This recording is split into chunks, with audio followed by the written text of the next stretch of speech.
We're only a couple days away from pre-order time, and it's going to be an early morning, but I know a lot of you are probably wondering if you should jump on the new iPhone 12 and 12 mini pricing, which I haven't had much time to talk about because we were not expecting those iPhones to stick around. Now they have, and they're cheaper. And you should probably be thinking to yourself, if you're debating buying the iPhone 13, does it really matter the features they've offered when you can get an iPhone 12 for $100 cheaper, and it has a lot of similarities? I'll be weighing what exactly you should be paying attention to in today's video. Let's begin.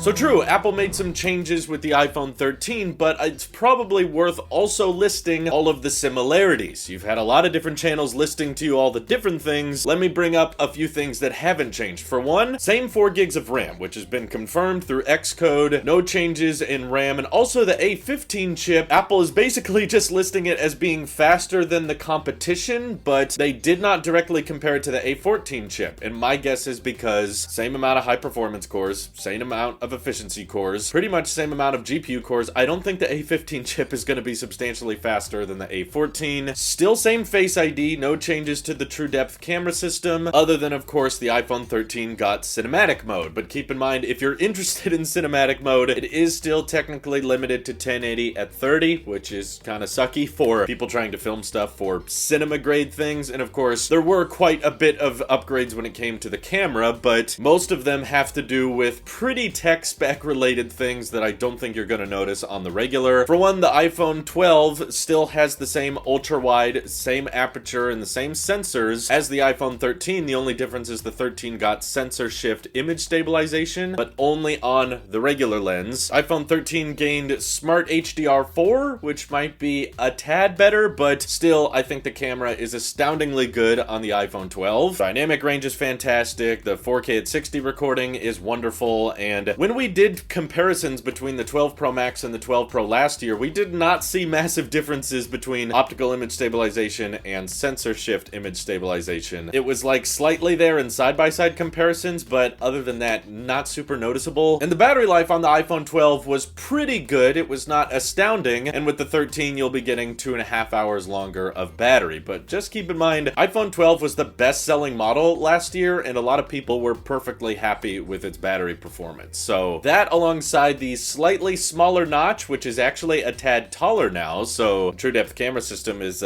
cutting into your display a little bit further than it used to, but hey, your ears are bigger, but you're still not going to be able to put your battery percentage up there. They have the same water resistance rating, they have the same speaker quality. The display is a tad brighter on the 13, but when I compared my 12 mini to my 12 Pro Max, did not notice a huge difference in brightness between 625 nits and 800 nits for everyday usage, so I don't think it's going to be super noticeable. So the questions you have to ask yourself are these features I'm describing, like Dolby Vision recording at 4K at 60 and cinematic mode and a slightly smaller but taller notch, sensor shift image stabilization and Smart HDR4, are these the types of things you think will make a massive difference in your usage of the phone day to day? And if not, the iPhone 12 is probably still worth considering at $700. But there's a twist, and you've probably thought throughout the narrative of this video, I'm gonna be telling you, you know what, you should probably just get a 12 because it covers the basics and it'll pretty much do everything you need the 13 to do for you. I don't actually, and there's one primary reason. The storage configuration changes everything. I actually think the iPhone 13, its best selling point it has going for it is it ships with 128 gigs by default. So if you wanted to price match that with the iPhone 12, you're actually only gonna be about $50 away from getting a 13, and in my mind, $100 difference between these two iPhones is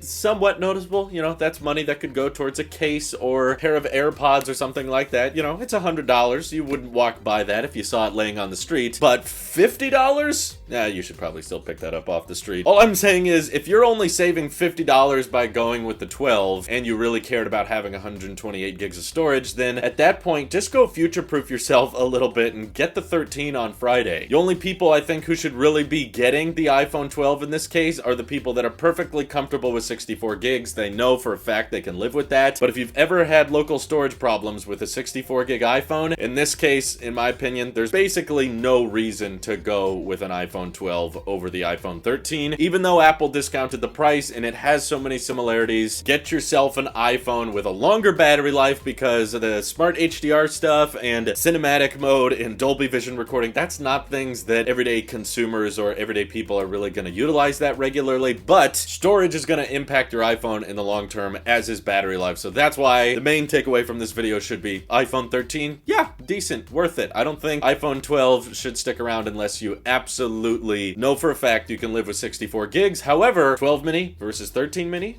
yeah, might be a bit of a different story, especially considering the battery gains on the 13 mini are much smaller. It's only 90 minutes longer, and you can save yourselves $100 and get still a very premium, very high-end iPhone that I've been using for almost a year now, and I'm still in love with it. So if you like the small iPhones and you still want Face ID and all that, 12 mini, if you're comfortable living with 64 gigs, I think the value is a lot stronger there because the battery gains are a lot less substantial if you decide to opt for the 13 mini. But what makes most sense for your guys' use case, and I'm very interested to see how the 12 mini is going to sell now at this discounted price. Now you can pick one up for $600. Plus the color options are much better on the 13. So I guess if you're absolutely certain you need a red iPhone, then yeah, no question, get the 13. Don't get the pinkish red that's available on the 12s. That's a waste of time. This is your Alp Sheep here. I'll see you guys in the next one.